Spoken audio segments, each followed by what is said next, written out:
Bulan-bulan ini kita di Komisi A sedang menggagas tentang Perda Pemberantasan Narkoba.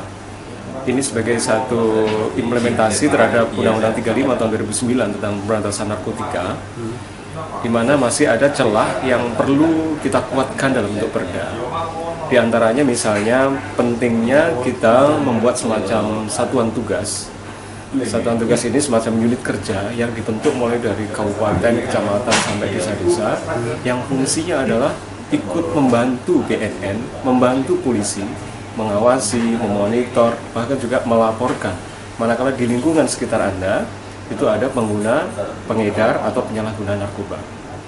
Memang unit kerja ini tidak memiliki kewenangan untuk menindak, tetapi polisi dan BNN ini punya keterbatasan telinga, mata, dan seterusnya. Maka satuan kerja ini menjadi penting untuk membantu, memonitor, mengawasi, dan melaporkan.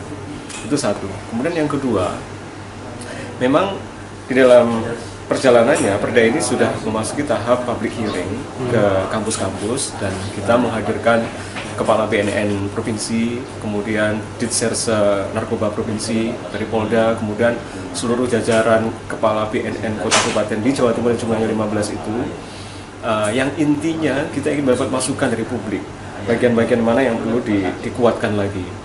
Nah, dari situ kita mendapati satu keinginan bersama bahwa memang ini sudah dalam kondisi darurat, ya, kondisi darurat karena hampir semua segmen sudah kena suspek narkoba, dan karena itu cara penanganan kita juga harus lebih serius. Cuma problemnya antara BNN dan kepolisian itu memiliki kewenangan yang berbeda. Kalau misalnya dia itu tertangkap sebagai pengguna dengan barang bukti sejumlah tertentu, dan dia memang di dalam proses penyidikan itu bukan pengedar, maka dia dikatakan sebagai korban dan itu direhabilitasi di BNN. Tetapi kalau dia masuk kategori sebagai pengedar, apalagi dengan jumlah barang bukti yang cukup besar, maka dia harus ditindak secara tegas, dengan prosedur hukum yang ada di kepolisian. Nah, memang ini ada satu ketentuan di dalam undang-undang itu, ada tim assessment yang dia itu bertugas untuk memberikan advice kepada penyidik. Ini masuk kategori korban atau pengedar. Dia diselesaikan oleh BNN atau kepolisian. Nah, terhadap yang diselesaikan oleh pihak kepolisian itu sudah ada mekanismenya sendiri. Tetapi yang direhabilitasi lewat BNN itu masih ada kendala, keterbatasan fasilitas. Perda ini dibuat dalam rangka menjadi payung hukum agar supaya Provinsi Jawa Timur memiliki satu tempat rehabilitasi bagi para korban pengguna narkoba ini. Nah, ini sedang ada beberapa pilihan tempat, ada yang di Madiun, ada yang di Mojokerto. Ini konsekuensinya kalau perda ini disahkan, sudah barang tentu harus ada support anggaran untuk terwujudnya tempat rehabilitasi itu. Jadi ya, terkait dengan pejabat yang terkena kasus narkoba. Oh ya, kemarin terhadap pejabat negara atau pejabat publik yang terbukti mereka ini disebut sebagai pengguna narkoba.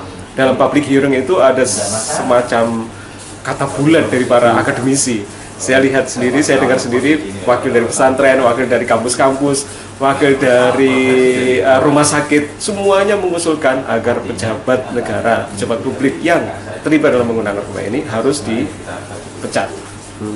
Jadi dalam undang-undang ASN itu, aparatur sipil negara memang belum dicantumkan secara khusus kalau dia menggunakan narkoba itu bagaimana sanksinya, ditegur, diberikan sanksi atau apa. Nah, dalam public hearing itu mencuat hampir bulat usulan dari masyarakat agar dipecat saja gitu. Karena mereka ini orang yang sekali lagi mengabdi kepada negara, menjadi panutan bagi masyarakat, tetapi melakukan tindakan yang tidak sepantasnya. Jadi saya rasa untuk masalah itu memang nanti agar ada regulasi-regulasi lain yang dipertimbangkan, ya. Saya rasa ada undang-undang tentang aparatur sipil negara dan lain-lain, tentu tidak bisa berdiri sendiri. Apalagi perda ini kan harus tunduk secara hierarkis terhadap undang-undang yang ada di atasnya. Jadi saya rasa yang penting itu, yang penting masyarakat ini ternyata juga punya aware yang sama dengan kita, semangat yang sama untuk sekali lagi membentengi generasi muda masa depan bangsa ini dari bahaya narkoba. Klik like, share, dan jangan lupa subscribe.